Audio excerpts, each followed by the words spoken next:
And now we're going to talk about something a little interesting. I have been gambling for a while now, and I consider myself a degenerate in nice packaging. And I did not know that you could bet on the combine. But lo and behold, people, you can. So let's go through. You can bet on the 40-yard dash, bench press, and much more. First of all, have you guys bet on the combine before? I unfortunately have not. Give me about, like I said before we got on the show, give me about 8 more days on March 10th when Massachusetts is all good to go with the mobile betting, and I will be betting on absolutely everything, whether it's the combine, table tennis, what have you, I will be betting on it.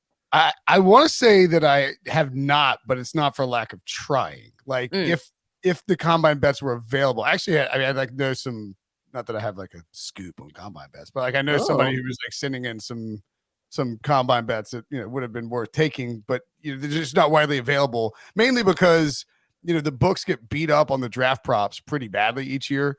They rarely ever win on them because there's it's so reactionary and they don't really know how the draft is going to play out. Well, they definitely don't know how the combine is going to play out, and so you're a lot of times these props you're setting them based on you're just following like one market leader, like Bet US or let's just say the name or whatever, some offshore company. delete crap. Oh, there goes my job. Some offshore, or at least I'm going to get punished for something. The offshore companies will like send out these emails, and it's like here's like times. But I mean, it's really inexact science in terms of when they set these, and so I think a lot of books don't want to post them because they would just take an absolute bloodbath on them. Well, let's look at one of these right now. Will anyone break the 40-yard dash record of 4.22 seconds? Yes, plus 400. No, minus 650. John Ross set the NFL 40-yard dash record in 2017 by posting a crazy 4.22 time. Bengals superstar John Ross, I might add. Oh, Bengals superstar. John Ross right ahead of Patrick Mahomes, right? Bengals didn't need a quarterback. Sure about that? That's pretty good. Okay, well, yes, plus 400. No, minus 650. No, the odds of this are wild. It's not happening because, and here's the secret reason why. Charlie Casserly, no longer hand timing, the official hand timer. Charlie Casserly, all due respect, slow trigger finger on the hand time, and I think or maybe he had a quick trigger finger. I guess it was, and I think that that resulted in some faster times. John Ross was lightning fast, but I think if you actually went back and like put his time up against Chris Johnson's and like, you did the thing where they run at the same time, I think Chris Johnson is actually probably faster. And so I think these times have they've gotten more like, they got more laser accurate in terms of how they measure them. And so it's just really, really hard to run a 4.22. I'll tell you this though, the Texas A&M running back, Dominic mentioned him in the chat, Devon Achane. He's someone who could do it. You're talking about a world-class type of track star running back at Texas A&M. He is somebody that if you were to bet that, I think you would identify him as one of the candidates to actually do it for you. Yeah, and all of three of our draft gurus, Ryan Wilson, Chris Trapasso, and Josh Edwards, all voted him as the guy most likely to run the fastest 40 at the combine. That doesn't necessarily mean they think that he'll break the record, just that he will record the fastest time out of any player. It should be noted last year, Tyquan Thornton actually ran an unofficial 4.21, so it looked like he had the record broken. But then when the score came in officially, he did not break the record. So players are getting a lot closer. It seems like they're getting a lot faster. Maybe they're practicing for the 40-yard dash a lot more because this is their chance to kind of put their name out there. You run the fastest time, your stock's going to shoot up. We saw it with John Ross. He probably didn't deserve. Some idiot team's going to take you in the top 10. That's that's true. We saw what happened. I actually love John Ross at Washington, so I shouldn't say that. So I'm going to say no, it doesn't get broken, but I think we'll see some fast times under 4.2. Well, yeah, okay. Everyone's saying no, but no one's going to take this minus 650 bet. Is it worth just a little sprinkle on plus 400? Is it possible, or we're just saying absolutely not? No, I don't hate the odds at 4 to 1. I don't hate that at all. Yeah, I'm good with that. I'm passing, but if I did bet it, I would ask for my money back if I lost. That would be the smart way to play this. Okay, how about the most bench press reps? Over or under 39.5, over minus 105, under minus 125. So the under is the favorite there. I believe I was there in 2011 when Stephen Paella, is it Paella? Yeah. Paella did 49. Like that was, I think it was my first combine actually, which tells you it was 2011. Cool. That's a long time ago. Nowhere near 45. That's right. Not even sniffing AARP status. Fortunately, I'm not, as far as you guys know. 49, by the way, it's like only 3 players have broken 40 since then. 49 is insane. Like, it was crazy watching it. I mean, I'm taking the under here. I think it's just one, you have, the unlikely, factor of like, it's not very likely that somebody's actually going to do it.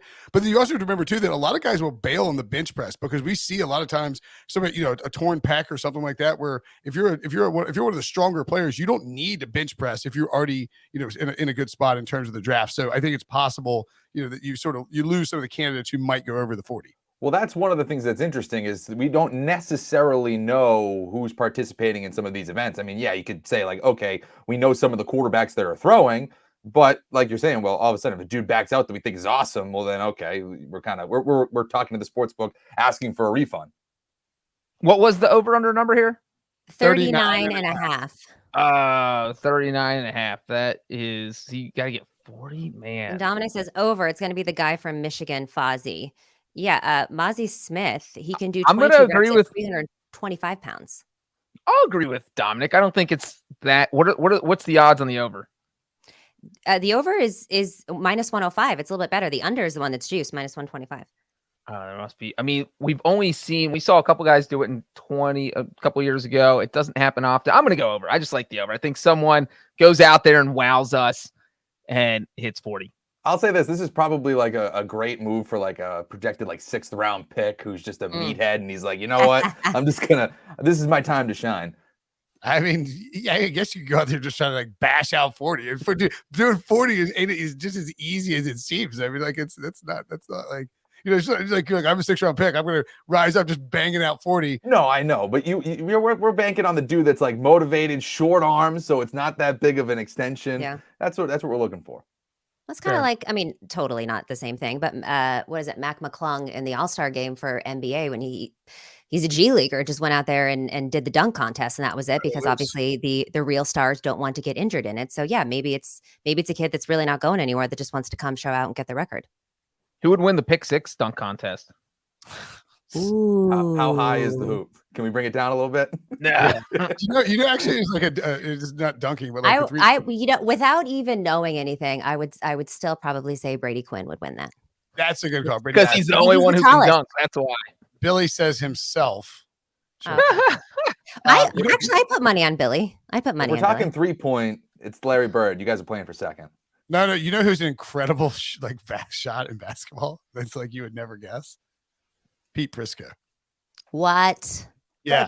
That doesn't surprise me, because he's probably like all fundamentals and he's he went out, I remember like Mike Garofalo was playing hoops at the owners meetings out of the Biltmore in Arizona one year. It was like 2014, and Prisco's like, "What are you doing? You suck. You can't shoot." And he was like, "What is your problem, you jackass?" And Pete's like, "Watch this." And he like goes over in like shorts and flip-flops and just buries Garofalo. What?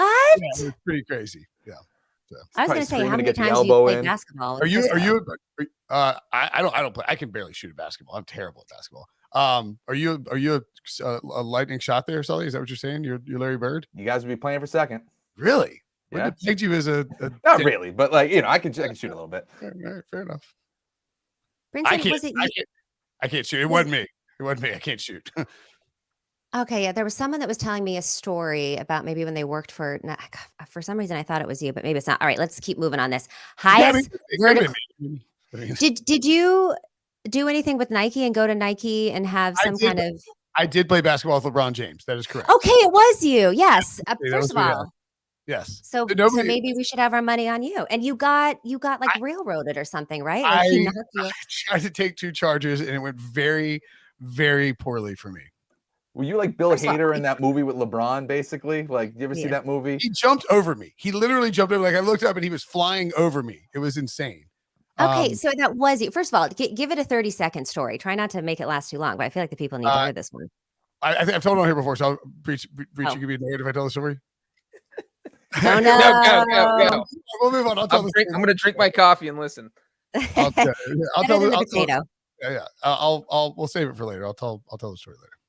Okay, we'll save it for later. Okay, just throw that you played the LeBron. We need to have like we're moving on. A Friday podcast where Brinson shares all the stories that he's already shared, and then we'll just fill them in. Boom, and each podcast for that subject comes up. It's been a few years since you shared that one. Basically, we were up at LeBron's high school for a Nike event. LeBron, we're playing these 5-on-5. It's all these media members. LeBron, and all of a sudden, our team lost. So we're in the consolation finals, and all of a sudden, we're about to start. We hear, "Let me get in on that." We turn around, it's LeBron. We're like, and so he joins the other team. And he's like, the other guy, the other point guard is dribbling the ball up. He's like, he's just staring at LeBron. I was like, well, I can't do much, but I could jump a passing lane. So I jump the ball and pick it off. And I'm like dribbling. I'm like, oh my God, I just stole the ball like in front of LeBron. And all of a sudden he just appears in front of me. I was like, I don't think so, pal. So I dumped that off. And then I'm like back in the, I'm like playing guard. And there's like a breakaway and LeBron's got it. He's going, I'm like, well, screw it. How many times I get to take a charge from LeBron? So I get up there and I'm like, oh my God. And he literally just takes 2 steps and leaps over me. I guess it's not that surprising that he can jump over me, but he leaps over me. And then there's another one. I'm like, all right, LeBron, you want to jump over me again? Whatever. So I go there, take a charge, sprinting dead force at me, and is like not jumping. I'm like, oh, and he just stops within, I swear to God, like an inch of my face, and just finger rolls the ball in. It was just an absolute manhandling of me.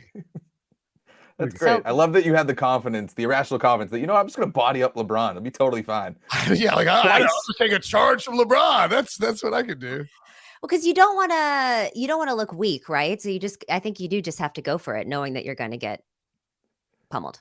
Yeah, that's just me. I'm just going to take it. I'm going to get in the line of fire and just hope that it works out. All right. Well, speaking of the line, juice box boy, I'll tell you that. that was actually probably you. All right. Highest vertical jump, higher than 43.5 inches or lower, higher -135, lower plus money, plus 105. What do we think here? The right now the record is by Donald Washington in 2009 and Chris Conley in 2015. 44 inches or higher has happened just in 2 of the last 3 combines. I'm surprised that it's higher. I'm surprised the over is -135. Is there somebody who's just going to blitzkrieg this number? That's the thing. Like, there's got to be a ringer in here somewhere that we're not aware of. Yeah. I mean, I guess the comments aren't even going off on this one. All right. So, what do you think? Under it plus money feels like a pretty smart move to me. Yeah, that's where I would go to. I'm going over. It's in 2 of the past 3. Okay, going over. All right. What about the longest broad jump? Longer than 11 feet 5 inches. Yep. Or shorter than that, -125 or -105 for the shorter. So Byron Jones is the record at 12.3. I mean, Byron Jones put on a freak show, like when he did his combine.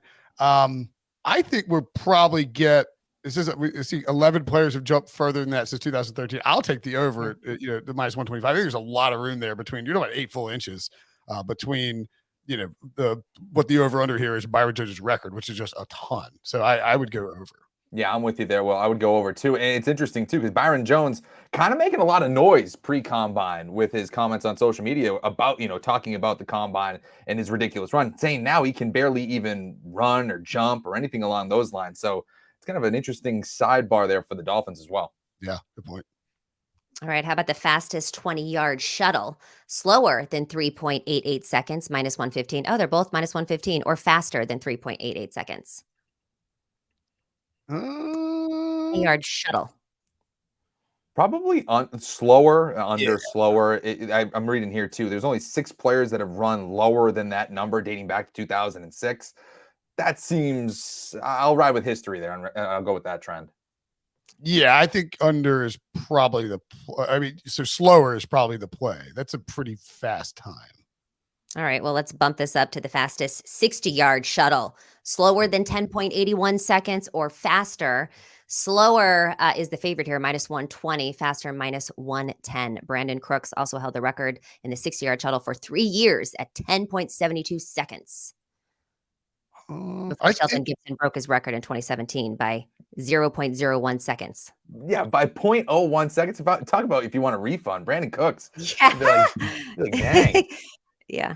I think slower is the play here too. I mean, again, like it's just These are fast times that you've got to beat. This is not like a 40-yard dash where you can just catch lightning in the bottle. These shuttle times are, I mean, like the shuttle runs are really more important these days to teams, I think, than the 40s. And it's not easy to do a shuttle. Like you can slip a lot easier. It requires a lot more lateral agility, et cetera, et cetera. So I think slower is the play here. Yeah, Captain Spock here. If you bet this stuff, see an addiction specialist. There is no gambling shame on this podcast, my friend. Okay, let's. Next year, we should definitely be going out into a gym and doing these events as a podcast and betting them. Those will be our combine bets right there. Boom. I mean, I'm surprised we haven't done that already. I mean, we should do video submissions just to kind of put some film on tape for next year, and then we can see how our progress has gone. I think we have to exclude Brady Quinn though, because I don't know. I think we have Will bodying up LeBron James. He could certainly go up against Brady. And we want Brady on, because then all the pressure's on Brady, because he'll be expected to beat us. And if we beat him in just one event, then we can brag about that for the rest of our life. Look, I'm not saying that I ran a 4.9640, and it was videotaped by CBS. I'm not saying that. I'm just saying it doesn't exist anywhere.